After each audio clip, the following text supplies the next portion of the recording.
Hey, what's up guys, it's Unleash here today, and we're back with another video on Sonic Frontiers. And in today's video, we'll be reacting to the final video from the IGN first for June, and... wait, what the heck? June's finished already? Well, what a month for Frontiers has been. Geez, started off rocky and ended up on a quite decent note, I must say, but without any further ado, ladies and gentlemen, boys and girls, let's react to the Cyberspace Q&A from IGN first. In 3, 2, 1, go. IGN first. Here we go. Hey, what's up everyone? This is Mitchell Saltzman here with our very last feature for IGN First, featuring Sonic Frontiers, and this one's going to be a little looser, a little more casual. I've played 4 hours of Sonic Frontiers at this point, and now that all the embargoes are up and I'm able to talk about everything unrestricted, I wanted to answer some questions based on the 4 hours I played. So let's hit that title card and we'll jump right into it.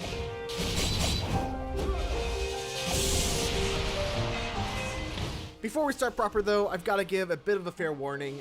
It's been more than a month since I had my last play session with Sonic Frontiers. I last played it in the middle of May, if you can believe it. So whoa, it's going okay, off of interesting. What is no doubt an older build, but I'm also going off of memories that are a little bit dated. So, you know, just understand that things could change and my memory of smaller details might not be 100%. So, you know, just keep that in mind. Alright, so let's begin with probably the most commonly asked questions. I'm gonna just group a bunch of these together and let's talk about Cyberspace. What I think I'm gonna do is talk about this generally first before addressing specific questions about Cyberspace. I got to play 4 levels. You see 2 of them in that Nintendo Direct trailer. One of them is modeled after Green Hill Zone, and that's actually the very first thing that you get to play when you jump into Sonic Frontiers. There's an opening cutscene, and then you get thrown into Cyberworld, and you do that Green Hill Zone, basically. The second one is the Highway Zone that you see, which is probably like my favorite one that I got to play. That one was just awesome. There was one that was modeled after Chemical Plant Zone. Oh boy. There was one that was kind of like a Sky Temple. I don't really remember if it was based off of any prior Sonic game. Probably Sky Sanctuary, I'm guessing. You know, it's been a little while since I've played some of the older 3D Sonic games. So to answer the question from Flame Kit Fox about the length... Okay, let's go. Here we go. How long are they? To me, they felt a bit short. And oh god. I say that because I believe I beat most, if not all of them, within 2 minutes, even on like... oh, come on. You know, usually these 3D Sonic levels, they focus on different beats. You go from a really fast boost section to a 2D section, and then back to a 3D section, whereas the levels in Sonic Frontiers felt pretty focused on 1 or 2 things. You would start off, it would be a boost focused section, then you'd go onto a rail, and then you'd go onto like a little platforming bit until you're back into a boost section, and then you get to the end of the level. So they felt shorter, but I don't really mean that in a negative way. I think they were actually... this music's way too loud. I can't even hear the guy. Where I wanted to keep on retrying them so I can get those goals. I mentioned this also in my preview. Every level has 5 goals, and every time you achieve a goal, you get a vault key, which allows you to unlock the Chaos Emeralds. So I played 4 hours of Sonic Frontiers, but honestly, most of that time was kind of spent in Cyberspace, because I'm really the kind of person when I play a Sonic game where I wanna strive for those S ranks. I wanna strive for getting those goals. So I would keep on retrying until I get, like, you know, the level down pat. To me, that's the most fun I have when I play a Sonic game. It's that feeling of mastering a level and getting through it without slowing down. So I really strove to kind of get that experience every time I played one of these Cyberspace levels. So for me, I actually kind of like the shorter length, especially when consider the fact that it's not the full game. The Cyberspace is not the whole game. It is this mix of the open zone exploration and everything that you can do there, along with these Cyberspace levels. So yeah, in short, the levels are short, but I also don't think it's a huge problem. And then as for the second part of this question, are they closer to those? Oh no, right, come on, please. Forces? You know, I guess it's more similar to Unleashed in Generations because of the fact that there's no wisps. There's no wisps. Wisps is still a very hard word for me to say. I agree. It's kind of purely focused on that modern, boost-focused 3D Sonic experience. As for the 2D sections, actually, I didn't get to play it, but my colleague Jeffrey Vega, who played about 2 hours of the game, he went a different way in the open zone and ended up finding a cyberspace level that I didn't find. And he said that it was entirely 2D focused. So, Oh, that's interesting then. They're gonna mix it up a good amount with the cyberspace levels. So he played 4, but they were all fully 3D. Really Interesting. Is momentum, and I feel a little bad about this one because I honestly didn't really think about it. Sonic's control felt fine to me. At the very least, it wasn't noticeably different from other boost-centric Sonic games, especially in the cyberspace levels. It's true that it doesn't really matter what speed Sonic hits a rail at, he'll still grind it all the same, but I also don't necessarily think that's a bad thing.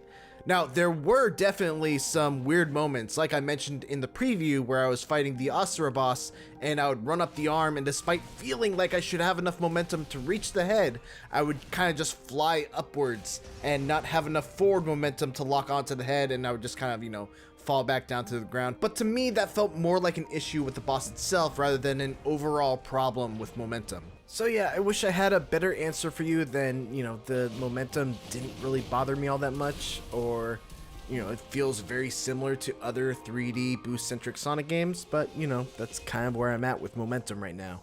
Those were the two big ones that kept coming up, so I kind of wanted to group them all together. But now let's look at some more targeted questions. Lone Speedster DX asked, how does the combat work in Frontiers? The starting combo seems to be that punch and kick string, but how do any of the special attacks work? So the way it works is that when you homing attack onto something, you'll do the little punch kick combo, and then on the last hit, you'll kind of kick yourself away and you'll come back down to the ground. There are a couple of upgrades that you can get in the skill tree that add some sort of new attack to the end of that string. So that's where you see like this move and then this move. I think, and this is one of those things where don't quote me on this because again, I played this a month and a half ago, but I think that there is a combo counter. I think you get rewarded with like a certain kind of power up mode if you do a bunch of hits without getting hit. So it's similar to Sonic Unleashed then. Where if you get like a certain number of hits when you keep getting more, you get rewarded more Gaia energy for your Unleash gauge. Attack, and when the opponent is about to strike back, you can use a dodge to get out of the way. Dodges are on the L1 and R1 buttons, so you can just quickly get out of the way if something's about to attack you. You can use parries, you can lock on. Another one of the abilities that you can get is that kick attack. You can see right here where you kick a bunch of sound waves and it looks really awesome.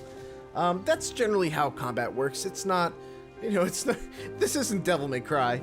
I think the real test for the combat of this game will be enemy variety. There were a handful of enemies that all were a bit different, and I had to fight them a little bit differently in order to defeat them, but it's really going to be a matter of if they can keep on introducing new enemy types that keep having new and interesting ways to deal with them. And I think that's going to be the real test of whether combat is going to be exciting in the open world. Open zone. What does collecting those little rock guys do? Asked Vincent_mate. So collecting those little rock guys, it's kind of like Korok seeds in Breath of the Wild, where you solve a really simple puzzle, you find a Korok seed. You do kind of the same thing in Sonic Frontiers. And what they do is that somewhere on the island is like this elder rock guy. And if you get enough little rock guys, I wish I could remember the name for them right now. I'm sorry, again, Cocos. Half ago. If you get enough of those little rock guys and you bring them back to the Elder, he will either upgrade your speed or upgrade your maximum rings that you can carry. And you may be like, well, I understand, why I would want to upgrade my speed, obviously, but why would I want to upgrade my maximum rings? When you get hit in Sonic Frontiers, you don't just drop all your rings. You drop 40 rings. It's a set amount every time. Oh, okay. And if you're able to collect 400 rings, I believe the cutoff is 400 rings, you're able to activate this super blue boost that envelops Sonic in this awesome blue aura. He's able to go even faster on his boosts, and he goes extremely fast. If you thought that Sonic Frontiers isn't fast enough, just trust me, it's okay. That's something interesting. He moves plenty fast, and I wish I had footage of it because it was one of the cooler things that I got to experience in my playtime. Sonic Rich says, in your first 4 hours playing Frontiers, were you given the freedom to explore the first Starfall Island from the get-go, or were there points where you strictly had to follow the story path? No, you're pretty much able to go wherever you want when you first land on Starfall Island. You know, obviously there is a main quest that you are constantly reminded of, but you know, you're able to just go off in a direction. There's a bunch of puzzles to solve to open up your map. The map will tell you where Chaos Emeralds are. You'll be able to find more puzzles to open up more of the map. So there's actually a lot to do in the open zone. There's a bunch of collectibles to find, the aforementioned rock guys that you can grab. It doesn't really funnel you towards a certain path. You're kind of free to take on that critical path whenever you want. Alright, lightning round time. Let's do a bunch of them really quick. Was there any form of spin dash or rolling, albeit in his base moveset or the skill tree? No, but there is a drop dash. Was what? Dash Drop dash? Okay. Whoa. Yes. Okay. Is there a Chow Garden or at least Chow in the game? I can't speak for the whole game, but in the 4 hours that I played, not a single Chow was seen. From what I played, how was the music? It was good. One of the first things that me and Jeffrey talked about when we got out of our demo was how much we enjoyed the music. So it's Let's go. That's good. It's not Crush 40, but it's very fitting, and you know, it sounds nice in my ears. Alright, well, that is going to do What about it for Cyberspace me, music? and You didn't mention that. do it for our IGN first of the month of June for Sonic Frontiers. Thank you all so much for watching. Of course, if you missed any of our coverage, we've got a full hands-on preview. We've got an interview with director Kishimoto-san, an interview with Izuka-san, the head of Sonic Team, and over on IGN.com, we have a written interview with Ian Flynn, the writer of Sonic Frontiers. Thanks again for watching, and for everything else, keep it here on IGN.